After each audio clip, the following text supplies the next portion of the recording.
What it do is your boy Finesse Hustle back with another installment of Hood Prison Stories. Man, today, I'm gonna talk about this one time, man. I got in a fight at school and shit, and from the fight, let me start over. We was playing kickball or whatever, so as we just standing around for our turn to kick the ball, it's a few balls out there. So one of the dudes out there, he threw the ball, hit me in my face with it. So I'm young.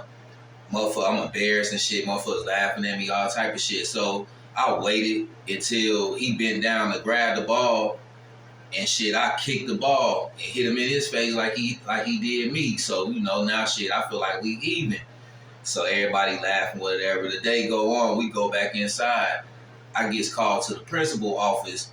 So from there, once I get called to the principal office, they suspend me. So I asked, like, well, shit, how many days do we get? If y'all giving me 10 days, how many days he get? They said none. But I'm getting suspended for a fight, so that shit odd to me. So out of anger, I'm like, man, this bullshit, I'll blow the school up. So from there, they secretly called the police. I went to jail from school. So once I was in jail, when I got released, they told my mom in order for me to go back to school, I had to get a psychological evaluation or whatever. So after I got the psychological evaluation, the court system sentenced, this in Georgia, the court system in Georgia sentenced me to 30 days in a mental institution. This all over a fight.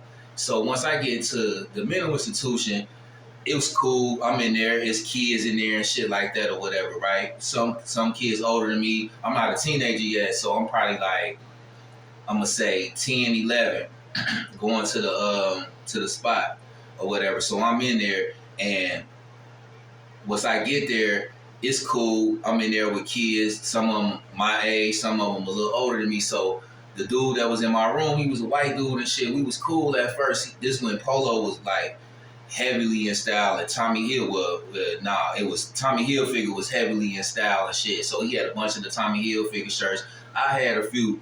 So this one particular night, I come in the cell, but I come in the room or whatever, and he had some of my Tommy Hilfiger shirts laid out on his bed and shit. So shit, I grabbed my shit. So long story short, we end up getting into it. He a little older than me, so shit, I catch him in the little day area or whatever. So made a scene about it. We get to fighting. So from there, I get restrained. So now this is my first time. I ain't never been restrained. So I get restrained, and they strap me to a bed. So all my limbs is strapped, even my head. I got a little head strap on the bed. So shit, I'm in that bitch talking shit because I'm mad. Like, what the fuck? You know what I mean? So from there, every hour they would let one of my limbs up if I be quiet. So shit, it's like 5 hours pretty much, just like torture to me.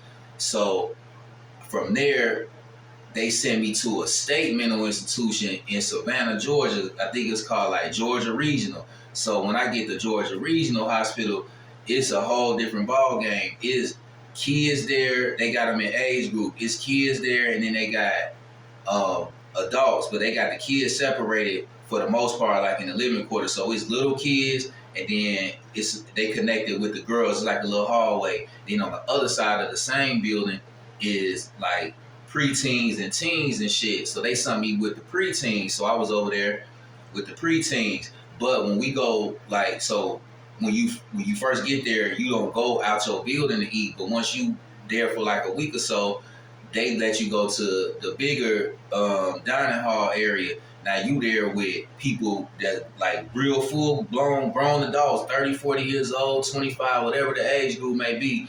Y'all in there, y'all eating with them and shit.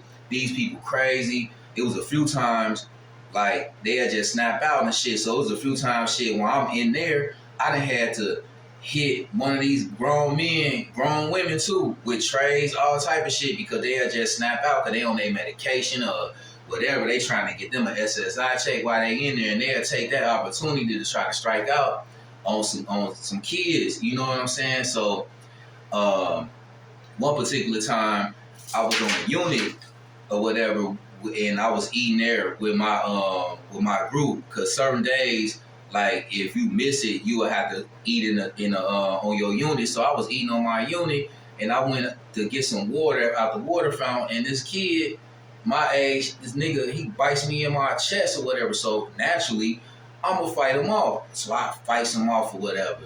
You know what I'm saying? So now they didn't. After that, they locked me in a room. They didn't strap me down, but they locked me in a room, shot me in my hip with what they call a PRN. A PRN is to slow you down mentally and physically, so you could just calm down. So I'm going through that, and it went like that until my mom finally realized, because the shit was on the news and shit, that it was some wild shit going on in there all over the little institution or whatever, and some parents was petitioning to get their kids out of there, but the court system was sending kids down there for no reason. Like, I got in a school fight and had to get subject to that type of shit. That shit was torture, you know what I'm saying? And the whole time I'm in there, I'm fighting because of the reaction I was getting. That's the only thing that I felt like them dudes in there understood was a little violence, man, because they weren't in their right mind. So, if anybody else went through that or going through that, or if you got your kids and shit, don't send your kids to no shit like that. You better off sending their ass to jail. But it was some shit to try to break you